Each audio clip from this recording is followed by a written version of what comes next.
Olá, olá, pessoal! Sejam muito bem-vindos a esse podcast, esse bate-papo que a gente vai fazer hoje com uma maravilhosa da minha mentoria. Ela é terapeuta emocional de mulheres, palestrante de autoconhecimento, Rê Almeida, fez transição de carreira e se encontrou no caminho do desenvolvimento pessoal. Seja muito bem-vinda, Rê. Como é que você está? Obrigada, estou muito feliz com essa oportunidade.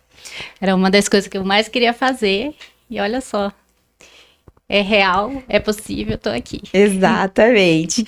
Pessoal, hoje a gente vai ter um bate-papo para conhecer melhor essa profissional incrível que tem um propósito lindo. E eu quero que você comece refalando, né? Como que surgiu essa vontade do desenvolvimento pessoal aí na sua vida? Conta aí um pouquinho para a gente conhecer melhor. Bom, meu encontro, né, com autoconhecimento, ele se deu realmente por conta dessa busca. Chegou um momento na minha vida onde nada mais fazia sentido. Eu venho de uma família muito humilde, né, vim do interior do Pará. É uma família que eu sempre ouvi que a vida era dura, que a gente tinha que lutar se quisesse ser alguém na vida. E o caminho era estudar.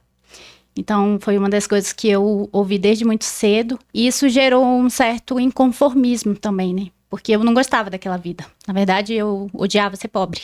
Eu vi a oportunidade no estudo. Então, eu sempre digo que eu nunca fui uma pessoa de olhar com outros interesses para conseguir alguma coisa. Então, eu sempre, mesmo sem saber que eu queria ser aquela mulher forte, dar conta de tudo, mas eu sempre achava que quem realmente ia poder fazer isso era somente eu. E eu estava certa, de certa forma, né?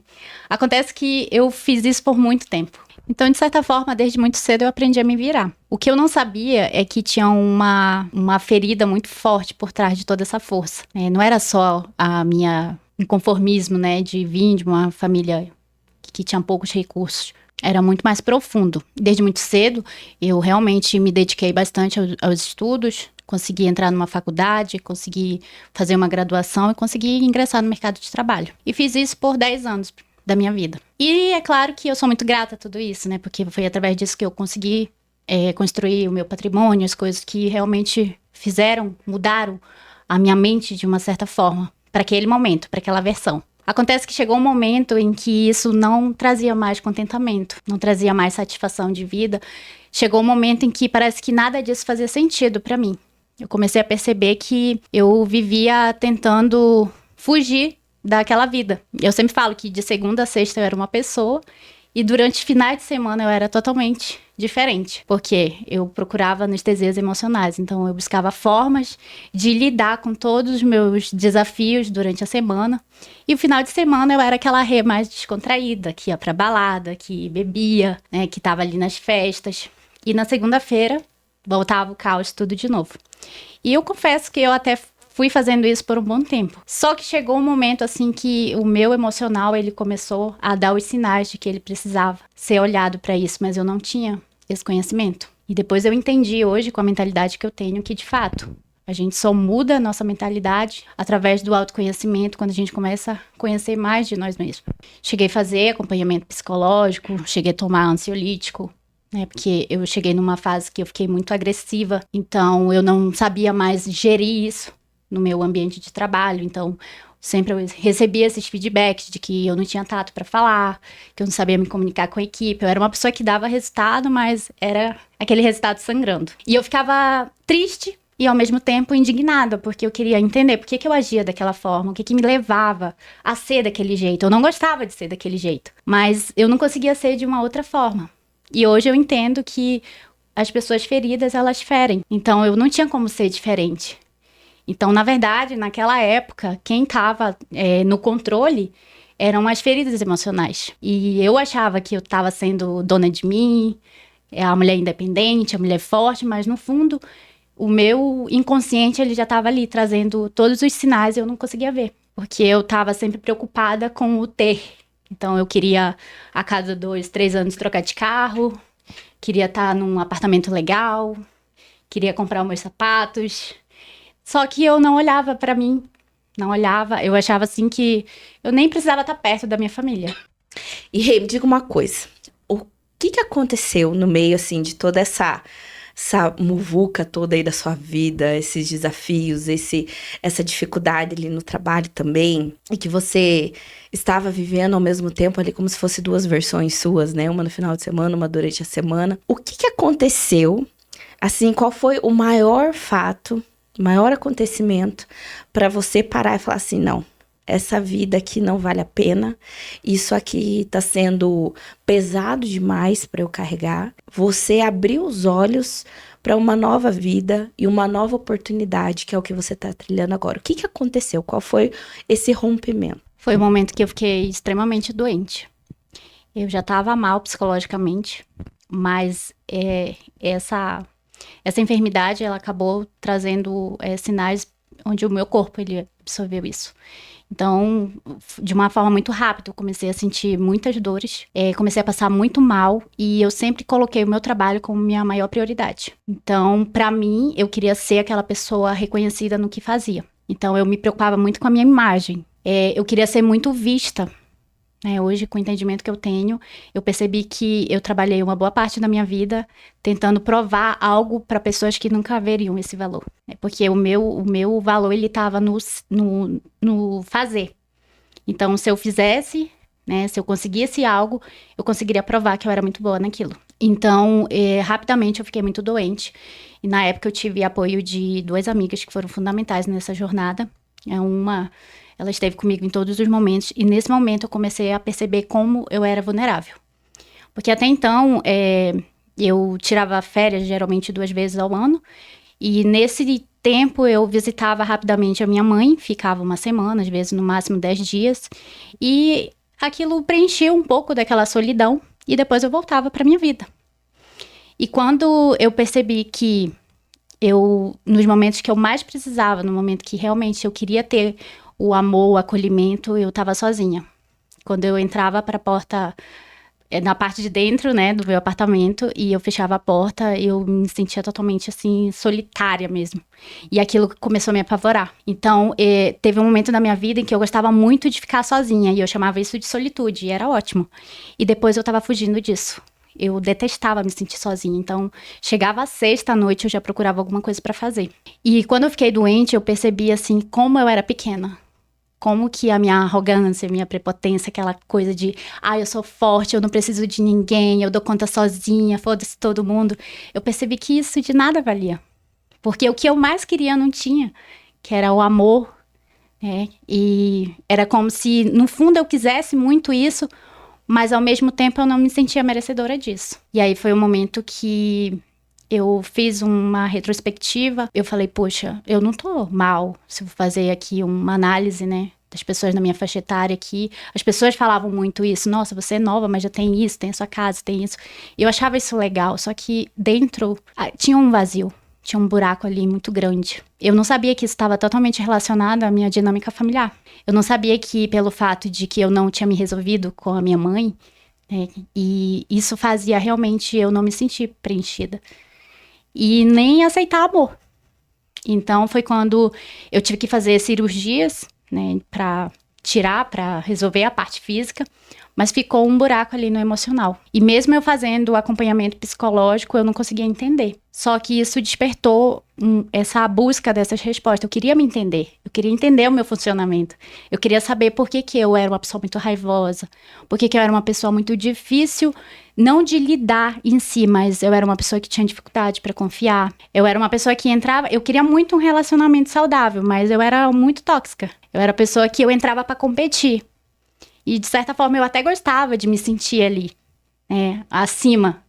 Só que isso era ruim, porque eu acabava saindo do meu lugar, de mulher feminina, e não conseguia aquilo que eu mais queria. E teve um dia que eu estava, assim, totalmente desestabilizada, e eu fazia muito uso, assim, de bebida alcoólica, essa era a minha rota de fuga. E às vezes eu bebia tanto que eu não conseguia me lembrar totalmente do que acontecia. No outro dia eu ficava em casa, destruída, jogada.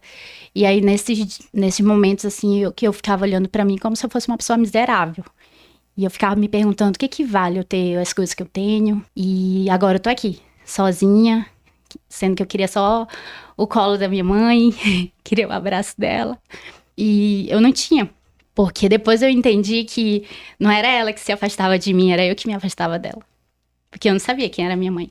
E até que chegou um momento que eu vi que não era mais isso que eu queria.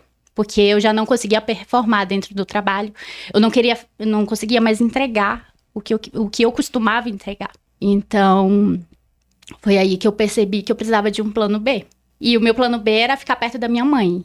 E pela primeira vez eu parei de olhar para o ter e eu só queria me encontrar. Então, eu troquei de cidade, né? Na época eu nem tinha uma profissão, né? Eu fiz recente aqui a transição de carreira, mas eu realmente me permiti olhar para mim, de verdade, saber quem que eu era e entender os traumas, entender que aconteceu coisas comigo, né? O fato de eu ter passado por abuso na infância. Isso mexeu muito, na verdade, isso foi um trauma que gerou uma cicatriz muito grande e que respondia a vários dos meus questionamentos, trazia várias respostas, assim, pra mim. E isso só foi possível através do autoconhecimento. E eu vim quando eu consegui um pouco desse colo de mãe, passei um pouco, e eu já sabia mais quem era minha mãe, no momento que a gente construiu ali a nossa relação, foi resgatada, eu fui apresentada numa palestra e foi onde tudo começou. A minha jornada de autoconhecimento foi quando eu realmente tive que lidar com as minhas feridas emocionais, entender, superar isso. E até hoje, né? A gente entende que os fatos, eles não mudam. E muda o significado que a gente dá para isso. Então, tem muitas coisas, assim, que eu ainda estou trabalhando em mim, porque é um processo, eu falo que o autoconhecimento, ele é um processo contínuo, né? Ele é cíclico. A gente resolve uma coisa, depois já aparece uma outra coisa para resolver. Mas eu tenho uma frase que eu adaptei para mim, para minha vida, e que eu falo isso nos meus atendimentos, que é uma frase do Santo Agostinho, que ele fala, né? Aceita-te, conhece-te, aceita-te e supera-te. E eu falo que o mais legal é que ele traz uma fórmula, que é justamente isso. É um processo, mas ele já te entrega o final. Porque depois que você consegue passar por todas essas etapas, você consegue chegar na fase da superação, onde não diminui nada do que aconteceu na sua história, mas você começa a olhar com isso com outros olhos. E muito melhor. Você usa a sua própria história de vida para ajudar outras mulheres. Porque hoje eu consigo me conectar com mulheres que passaram por mesmas situações que a minha, né, em termos de feridas emocionais, questões de relacionamento, questão de autoimagem. E hoje eu consigo ajudar essas mulheres de certa forma. Rê, sua história é realmente fantástica. Eu acredito que muitas pessoas que vão ver esse vídeo aqui vão se identificar com você. Porque, afinal, essa grande parte das mulheres, elas foram abusadas, infelizmente, na infância. Isso gera um trauma gigantesco pra gente. E muitas vezes a gente acaba sendo aquelas mulheres fortes, né? Igual você, que quer suportar tudo, quer carregar o mundo nas costas, mas tem um momento que essa conta chega, como chegou pra você, e você viu que existe um caminho melhor, existe um caminho diferente, e que a terapia te proporcionou isso, e hoje você consegue ajudar essas mulheres a trilhar esse caminho de uma forma melhor e ressignificar sua história. Então, em homenagem a todas essas mulheres que vão nos assistir, eu quero que você deixe uma mensagem, né, que o que elas precisam olhar para si mesmas, né, e a importância disso, de quão importante é até para você ter um bom relacionamento, você ser uma boa profissional, você ter bons amigos, e o relacionamento com os pais, que também é muito importante, né, pra gente. Sim. Então, qual mensagem que você deixaria para essas mulheres? Eu digo que existe uma versão sua que você ainda nem conhece, mas ela tá aí, dentro de você. E a partir do momento que você se coloca como a pessoa mais importante da sua vida, essa versão, ela começa a ser esculpida. E não existe um outro caminho, senão o autoconhecimento, para te levar na sua própria trajetória, onde você vai se descobrir, onde você para de mentir para você mesma e você realmente começa a se reconhecer, né, com as suas feridas emocionais, com a sua história. E a partir disso, você começa a se revelar a sua verdadeira identidade. Porque eu digo, Jéssica, que eu parei de trabalhar porque eu não sabia quem eu era.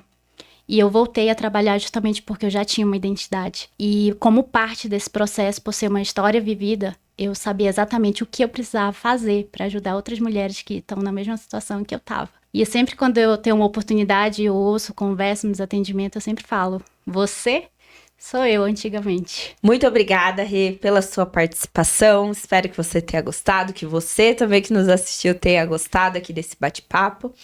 E siga nas redes sociais. Rê, pode falar aqui o arroba do teu Instagram, por favor? Sim, o meu Instagram é @sourealmeida. Isso aí, gente. Siga a Rê lá no Instagram. Se você, de alguma forma, isso te tocou, você sentiu, falou, cara, uma história muito parecida com a minha, me identifiquei, chama ela lá no Instagram, conversa, começa a seguir. Eu tenho certeza que daqui vão sair muitos frutos maravilhosos. Rê, muito obrigada e até a próxima. Eu que agradeço a oportunidade, foi incrível.